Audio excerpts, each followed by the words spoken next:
system in our own backyard. This is the hunt for ringed planets.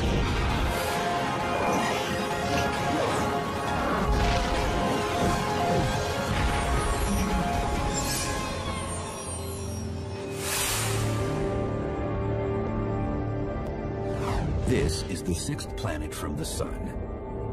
Don't recognize it? That's because something's missing. Without its iconic rings, Saturn would be just another planet. They are the key to its beauty. The exhilaration of seeing Saturn's rings through the telescope can't be overstated. It is just such a marvelous sight. People have been in awe of Saturn's rings since Galileo first discovered them in the year 1610. Since then, astronomers have applied everything they know about the original ringed planet in their hunt for more. But when we gaze at Saturn's rings, what exactly are we looking at? The perfection viewed from Earth masks a scene of chaos.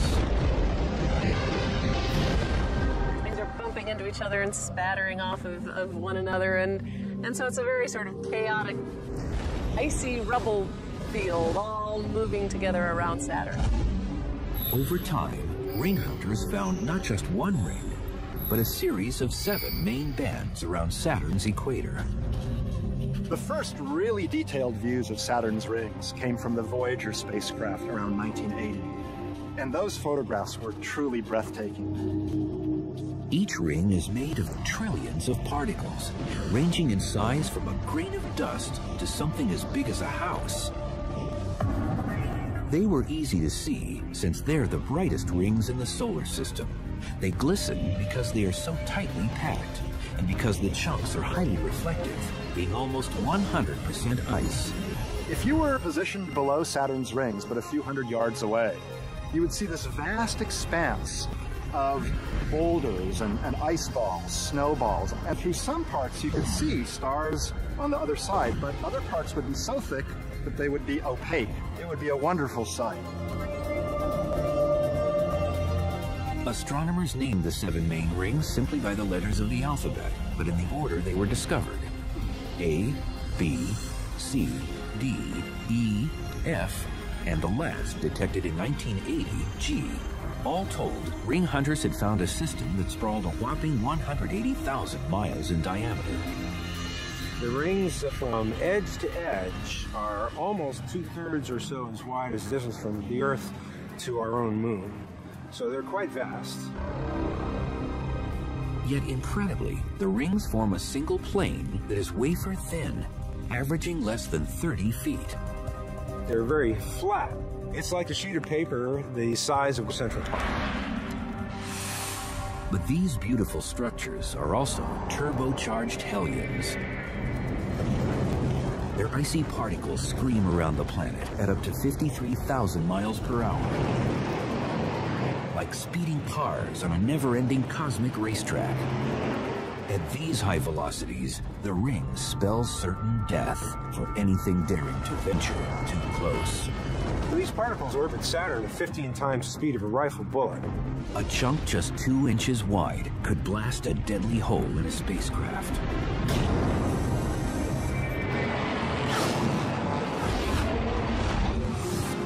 The particles are like race cars at mind-bending speeds. Yet like these cars, each particle in the ring is moving at almost the same speed as the ones around it. But since their speeds and directions don't match exactly, and are sometimes changed by forces around them, the icy chunks relentlessly bump and jostle. Just like race cars in the heat of competition. Most bumps are low impact and don't have much effect. But at times, a crash can send a particle hurtling into space. What keeps these rocketing ice balls in a ring? The powerful force of Saturn's gravitational pull.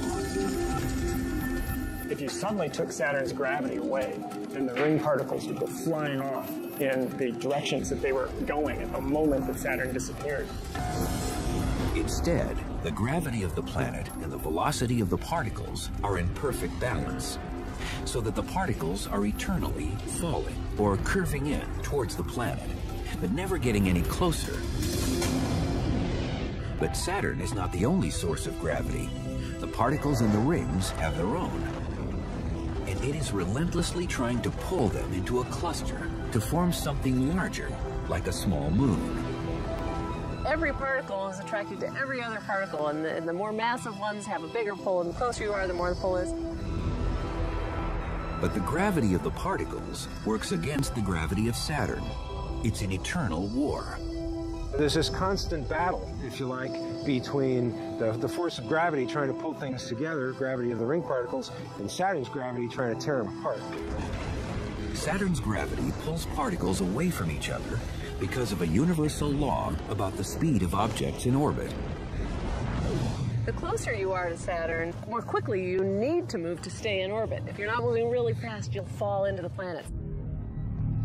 Particles of Saturn's innermost ring tear around at more than 30,000 miles per hour faster than those in the outermost ring. Even if one icy chunk is just a foot closer than another, there will be a tiny difference in speed. That difference is enough to prevent the particles from staying together. Even over very small distances, the inside particles are moving faster than the outside particles, stretching them out along these ring arcs. So you'll never get the rings coalescing back into a solid body. This perpetual battle of particles, grouping into small structures, being pulled away and regrouping, has maintained the rings for millions, possibly billions of years. They're sort of jostling each other and bumping into each other, feeling their own very, very weak gravity, continuously forming transient structures which come and go. The whole ring system is in a very nice balance. The balance of gravity holds the ring system in place, but it's the motion of spinning around the planet that creates their breathtaking form. We've come here to a pizzeria to show how the natural form for a very rapidly rotating object is a thin disc. So we're starting out with a piece of pizza dough that's not spinning and is pretty much a round lump. When the dough is thrown and is spun up, it naturally flattens out into quite a very thin disc-like shape. The centrifugal force from the spinning causes the dough to flatten out. For a similar reason, the rapid orbital motion of the particles in Saturn's rings, the spin, if you will, of Saturn's rings, allows it to form into a very stable, very long-lived, extremely thin disk. But if the rings are so stable, why did they disappear 2 years after the first ring hunter, Galileo, discovered them? In 1610, he made his first observation of the rings, which through his primitive telescope appeared as circles on either side of the planet. When he looked again in 1612, the circles were gone. Galileo was baffled, but the answer to this mystery is obvious to modern astronomers. Galileo didn't see these protrusions the second year because at that time, Saturn's rings were nearly edge-on to his line of sight, and so they were essentially invisible. An edge-on view occurs twice in the 30 years it takes Saturn to orbit the Sun. The angle at which the rings are seen is constantly changing because the planet itself tilts 27 degrees. So this is a Saturn, and it's tilted 27 degrees, so it's facing me. I can see the rings from above. Saturn moves, so now it is here, and I could see the rings in profile as a straight thin line. Then it moves on the other side, and you can see the ring from down below. While Galileo's mystery was swiftly resolved by later ring hunters, one of the most fundamental questions about Saturn is hotly debated to this day. Where did the rings come from? It's the biggest conundrum in ring science, really, the origin of Saturn's rings. Two theories vie for dominance. One holds that the rings formed just after the birth of Saturn, 4.5 billion years ago. They were the leftovers from the spinning disk of material that became the planet. The second theory puts their age at just 100 million years, a relative newborn. If the dinosaurs had telescopes and looked up at Saturn, there might not have been a ring system there. It's probably much newer than that, but we happen to be the lucky ones that the rings are there at the same time that we have the technology to explore them. The belief is Saturn's rings were created by a cataclysmic event. But was it a massive collision between a moon and an asteroid?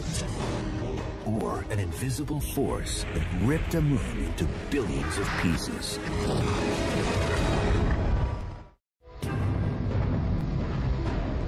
They are some of the most awe-inspiring structures in the solar system.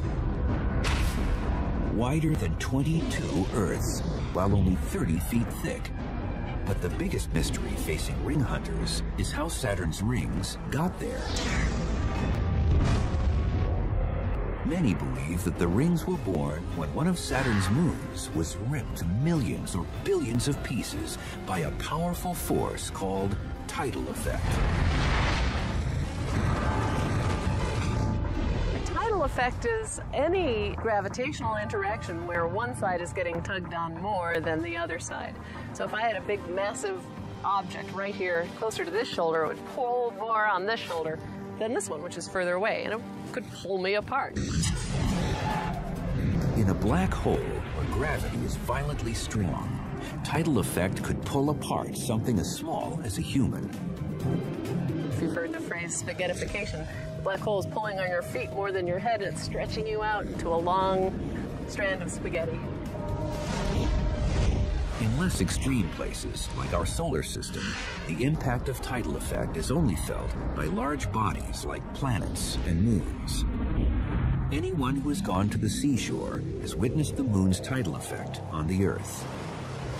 The part of the Earth that's nearest to the moon gets pulled more strongly toward the moon than the far side of the Earth. So the Earth takes on this bulgy appearance, and so you can see at the shore that the water goes up and down over a roughly 12-hour period.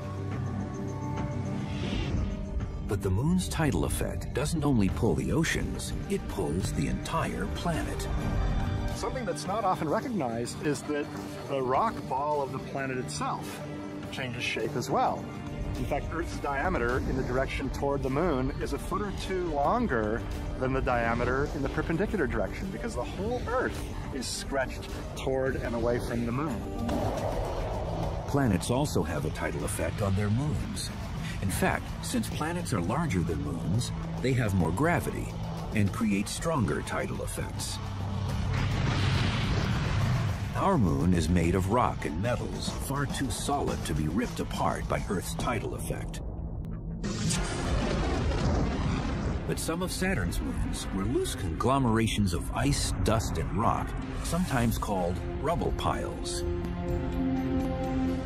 rubble pile might be like a snow cone or something like this. You know, it's put together with no strength except just little surface forces, and a very, very low-strength object. Some scientists believe one of these moons strayed too close to Saturn 100 million years ago. The loosely held moon would get ripped apart into thousands or millions of pieces of a wide range of sizes. And they would have different distances from the planet and thus would take on different orbits. The different periods of the different orbits would gradually spread the stuff out into a ring system. Only further exploration can determine whether the rings of Saturn were created by tidal effect, destruction of a moon by an asteroid, or from leftover debris when the planet first formed. But astronomers recently discovered particles joining a ring right before their eyes. They found that Saturn's outermost band, the E ring, only exists because of violent upheavals on one of Saturn's moons called Enceladus. What erupts from this extraordinary moon is water. That water squirts out in geysers and instantly freezes, kind of like the water in snowmaking machines at ski resorts. These plumes of frozen particles shoot hundreds of miles off the surface of the moon. where they enter into orbit around Saturn and form the E-ring.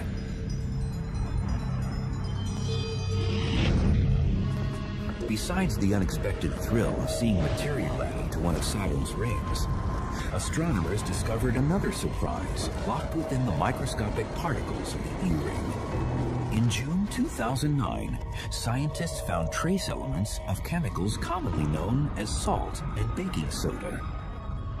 The thing that's so exciting about finding both the salt and the carbonates in the E-ring is that those are the kinds of things that suggest a liquid ocean inside of Enceladus. And just like on Earth, where life formed in the oceans, we believe, it could very well be true that life is formed inside of Enceladus. This is a really exciting possibility, but it's by no means solved because we don't see the sodium in the plume coming out. These observations suggest some other explanations. We don't know. We have to keep exploring. Astronomers are in fact getting streams of new data on Saturn and its rings every day from a spacecraft launched in 1997 called Cassini. Cassini is about as big as a small school bus. It's the biggest interplanetary spacecraft NASA has ever built. After a 7-year journey, Cassini became the first spacecraft to enter into an orbit around Saturn, giving mankind a front-row seat to the 6th planet from the Sun and its rings. Already it's gone over 100 times around Saturn. By the end of the mission, it'll probably have gone around Saturn 200 times. Cassini has captured images closer than ever before, revealing a wild world of shifting forms and surprising variation. From a distance, it almost looks like the rings are a solid body, just a sort of stately march around the planet. But it's not that way at all. It's a very chaotic, messy process. Studying rings used to feel like we were studying geology, and now it feels more like we're studying the weather.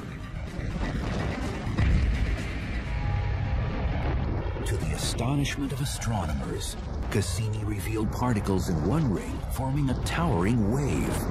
First seen in 2009, the wave rose at the edge of a ring to the terrifying height of more than a mile.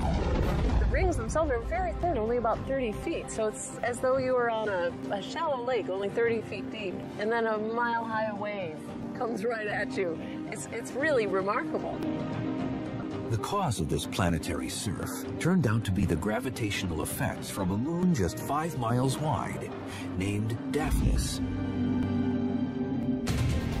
Because it's so close to one of Saturn's rings, the gravitational pull of this tiny moon is strong enough to create the gigantic waves. It shows how kind of powerful and remarkable these gravitational interactions are between the moons and the rings. These waves are only one way that moons put their mark on rings.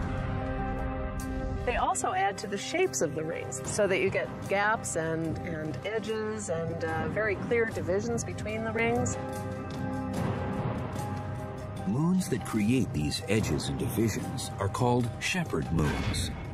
In Saturn's F ring, there's a moon on each side that actually herds the particles into the ring. These moons, Prometheus and Pandora, are in essence Saturn's cowboys. They work just like cowhands you'd find on a ranch. All right, let's go. All right, let's go get them.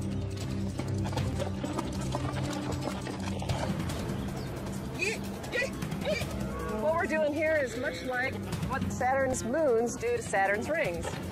We're herding them just like the moons shepherd the rings. For example, Prometheus and Pandora herd the F ring. I'm like Prometheus. I'm on the inside, and my partner is on the outside. That's Pandora. And we're keeping these cattle in line, just like the moons keep the rings in line.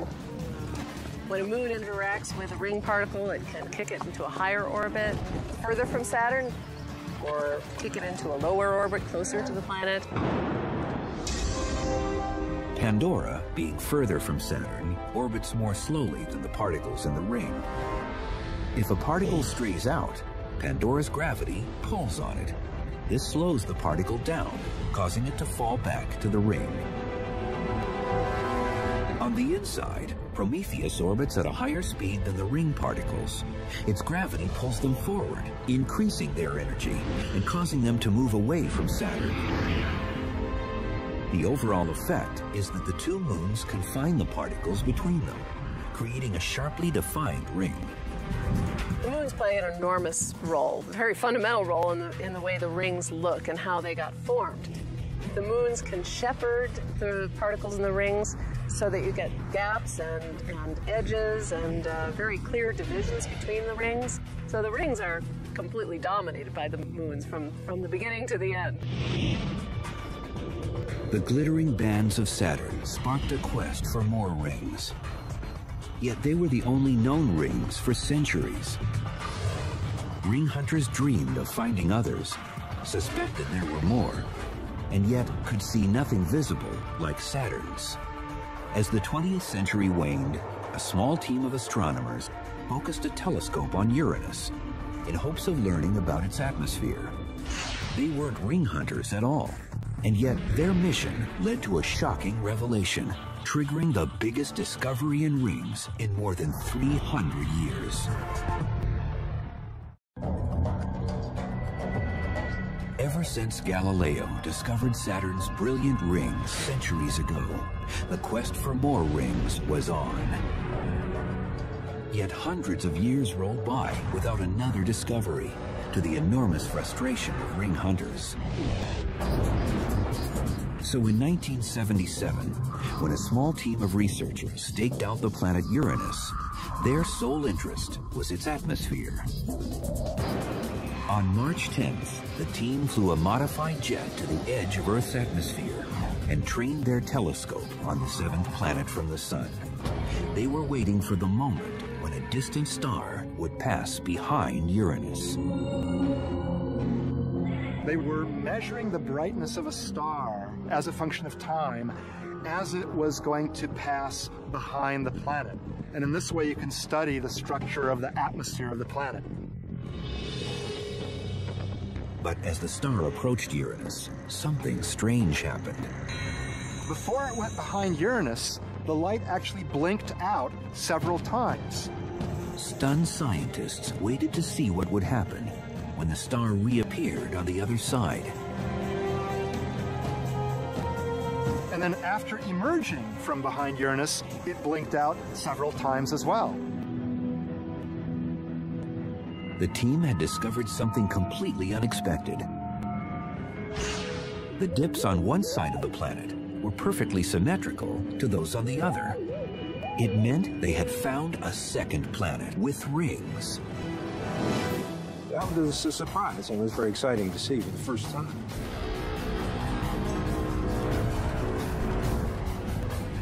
It was the first new ring system discovered in more than 350 years, and it would open the floodgates. Two more ring systems would soon be discovered, one on distant Neptune and one on the largest planet, Jupiter. So we now know that 4 planets in our solar system have rings. And in fact, all 4 of the giant planets orbiting the sun have ring systems. But if rings are common, why did it take astronomers so long to find the others? Because the rings of the other planets are quite different than Saturn's. It wasn't by accident that Saturn's rings were discovered back at the beginning of the 17th century, and no other ring system was found until near the end of the 20th century. Saturn's rings are broad, they're bright, they're spectacular. The other systems are much more subtle. Subtle in part because of their size. A very surprising aspect of the discovery of Uranus's rings was that they're very narrow. Most of Saturn's rings are thousands of miles wide. By comparison, the majority of Uranus's rings cover less than 2 miles. The other part is that they're very, very dark, whereas the rings of Saturn are made of ice and they're very bright. Think about something much darker than tar. They're as black as anything you can probably see. What's more, the outermost rings of Uranus are so dim, ring hunters didn't find them until 2003. This is largely because there is almost nothing in them. Throughout the system, there's clouds of very faint dust at this level of a filling factor of 1 in 100,000 or 1 in a million. These particles are spaced so far away from each other, it would be like a cosmic racetrack that stretched from the Earth to the Moon and back, and it would have just a handful of cars on it. It's a radical difference from Saturn's rings, where particles are often packed in side by side, bumper to virtual bumper.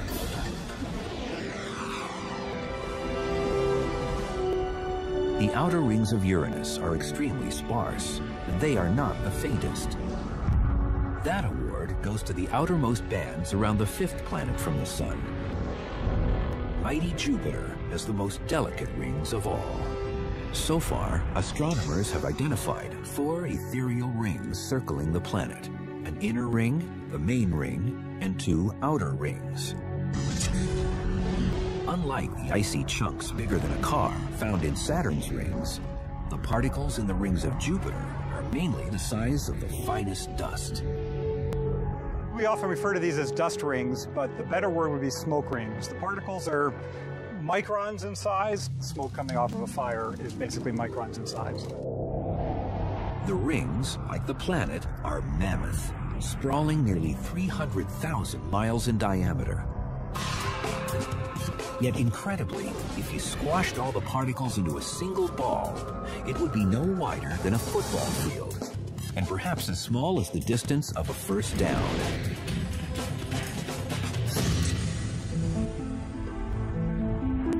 There is so little in the 2 outermost bands that they are the faintest rings ever detected in our solar system. Almost invisible, they are called the Gossamer Rings. You could actually sit inside the Gossamer Ring of Jupiter and not even know it was there. I mean, maybe you'd hear an occasional ping on your spacesuit as a dust particle came by, but you would not see anything. As impossibly faint as the bands of Jupiter are, it was the search for rings around Neptune that proved the most challenging for ring hunters. Neptune was suspected to have rings in the 1980s when the material in these regions blocked the light of a star that was about to go behind the ball of the planet. Using the same technique that had detected the rings of Uranus, astronomers tried some 50 times to find the rings of Neptune. The results were maddeningly inconclusive. Exasperated scientists proposed a radical explanation. Said starlight was occasionally blocked. Perhaps there were strange rings around Neptune that only partially encircled the planet. We didn't think that they were complete rings because the blocking of light on either side of the planet was not symmetrical the way it was for the rings of Uranus. Could it be that Neptune had some bizarre and mutant ring system? Ring hunters had never been so determined to solve the mystery, and they had no way to anticipate how bizarre that solution would be.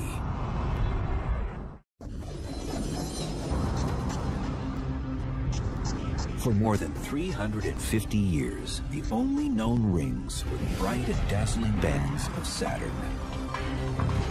Then, in a space of just 2 years, starting in 1977, 2 new sets of rings were discovered, one on Uranus, the other on Jupiter. But the search for rings around distant Neptune dragged on for many more frustrating years.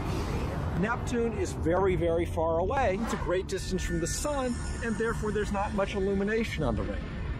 In addition to that, no spacecraft went by Neptune until 1989, when Voyager 2 from NASA went by the last planet in our solar system. Voyager 2 was the astronomers' best weapon in the hunt for rings. On August 25th, 1989, the spacecraft got as close to Neptune as any man-made craft ever would. It captured the best images ring hunters had seen of the 8th planet from the sun, an incredible technological feat. It was a challenge. It's like taking a picture of a cat in a coal bin and under moonlight or something, you know. So would they reveal that Neptune had no rings? full rings, or the mysterious partial rings that some astronomers had proposed? For more than a decade before the Voyager mission, scientists had tried to detect rings using the light of various stars passing behind Neptune. Some attempts saw dips in starlight, but they were never at the same distance on both sides of the planet, like full rings would be. Neptune was exasperating. We knew there was stuff there, but we didn't know what the configuration was. So when images from Voyager rolled in, ring hunters were thrilled. Not only were there complete rings, but there was something in the rings that had never been seen before. Arcs. The most prominent feature are a set of arcs which only go less than 1/10 of the way around the planet. The rest of the ring, very ethereal. Arcs were simply segments of a ring that were brighter and thicker than the rest of the ring. The incredibly small amount of material in the rest of the ring explained why astronomers had not been able to detect the complete rings from Earth. The arcs lie within a full ring, but the matter in this full ring is almost transparent. So we could never see it before with watching it block starlight. The discovery of rings around Neptune meant that all of the gas giant outer planets had rings. It was a reflection of the natural order of the cosmos, because the disk shape of rings is one of the most primordial forms in the universe. The universe contains two sort of fundamental blueprints for objects, and those are spheres and disks. If spin is a really important aspect of an object structure, then it will tend to form into a disk. And so we see disks on every scale in the universe. This is why the rings of Saturn can tell us about the origins of a much bigger ring system, the one around our sun. Saturn's rings are a blueprint for the processes that give rise to planet formation. If we were to go back in time and visit our own solar system 4.5 billion years ago, the young sun would have been at the center, and it would have been surrounded by a disk of gas and dust. And that disk and gas and dust would have had planets forming inside of it, and that whole disk would have looked, to a certain extent, like a system of rings. The first planets began to form in the debris disk. As they grew larger, their gravity cleared out space in their orbits. Debris that was within their gravitational influence was added on or whipped out into space. This is exactly what happened in our own solar system when Jupiter formed, because Jupiter was massive enough to clear a gap in our own disk. In time, the other planets in our solar system formed and cleared out their own orbits, leaving just two spaces for debris, the asteroid belt and the Kuiper belt. Together, they create what amounts to a vast set of rings around the sun. As a blueprint of our solar system, rings help us understand our own beginnings. Yet ring hunters have long wanted to pursue one of the biggest prizes of all: ringed planets in other solar systems. We already know of many planets that have masses similar to Saturn and composition similar to Saturn, and it's a good bet that not all of them, but some of them have spectacular ring systems. They now believe they'll discover the first ringed planet from another solar system very soon, with the help of one of the world's most powerful telescopes, Kepler.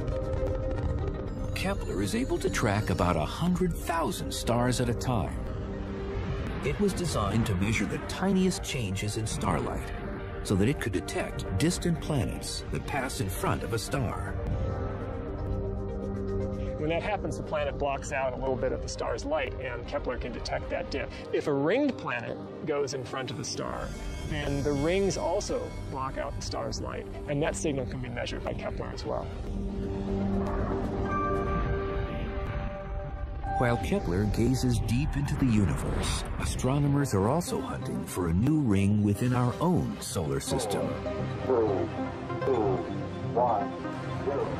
In 2006, a mission called New Horizons roared off the launch pad.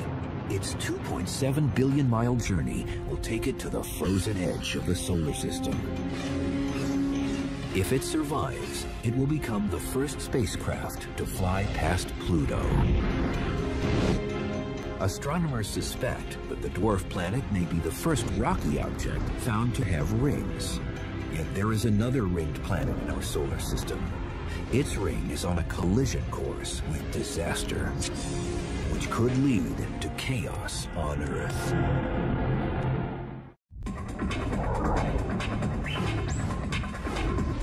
The 4 outer planets of our solar system are all encircled by rings. Some dazzling, some dusty, some remarkably faint. Yet the quest is on for one more, the most distant of all, encircling a frigid rock called Pluto. Once considered to be a genuine planet, it was reclassified as a dwarf planet in 2006. In 2015, it may become the newest member of our solar system found to have rings. Pluto might have rings, very faint rings, or may someday gain rings, because Pluto is in a region where there are lots of comets floating around. And if one of them gets close to Pluto, it might get tidally shattered by Pluto's gravity, temporarily forming a ring. A mission called New Horizons is already a third of the way to a rendezvous with Pluto. The images it transmits in 2015 should reveal if the distant dwarf has rings. Yet ring hunters recently expected to find a new ring system much closer, on Earth's nearest neighbor, Mars. There's long been speculation that Mars might have a ring system. It goes actually back to the 1970s. And part of the reasoning now is that everywhere we look in the solar system that we see small satellites, there is a faint ring associated with them. 2 small satellites, or moons, orbit Mars. Though each is less than 20 miles wide, astronomers believed enough dust came off these moons to form a faint ring. They must be producing clouds of dust. We know that for certain. And the only question is, when and how does that form into a ring? Yet when they trained the powerful Hubble telescope on Mars in the 21st century, they saw nothing. We've looked twice now and we have not seen anything. So we're beginning to get a little bit puzzled as to why there are no rings of Mars. The Earth itself once had a ring. Giant chunks of red-hot rock whizzed around the planet for at least a few years, and then vanished. How could that have been? 4.5 billion years ago, when the Earth had just formed, a giant body the size of Mars smashed into our planet. And that formed a temporary ring that was even more spectacular than Saturn's is today, in the sense that it was not just a big, thick ring, very massive, but it was glowing red hot. As the molten rock cooled, some was thrown back to Earth and some flew out into space. The rest of the material condensed into a sphere that became our moon. But Earthlings don't need to feel left out. Our home planet has a new ring, and this one is just 50 years old.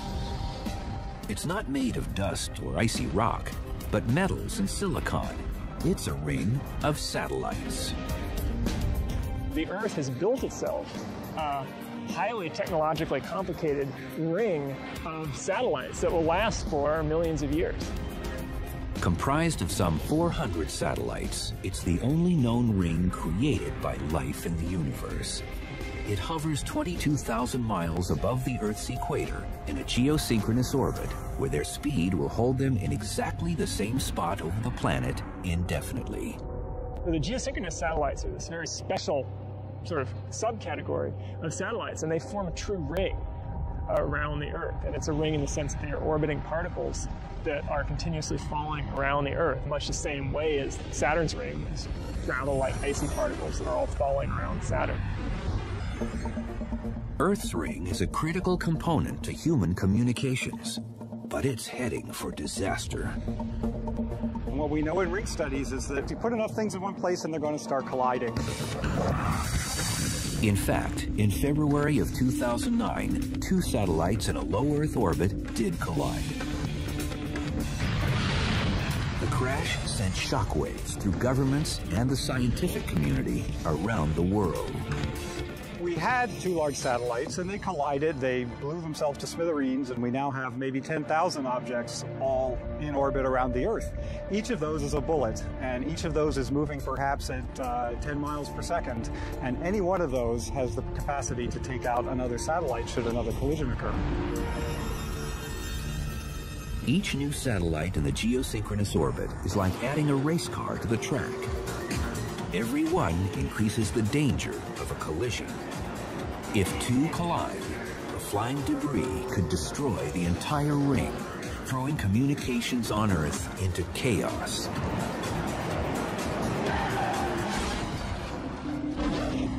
Eventually, it will just be an unsafe place to put anything because you've got swarms of bullets flying past you all the time.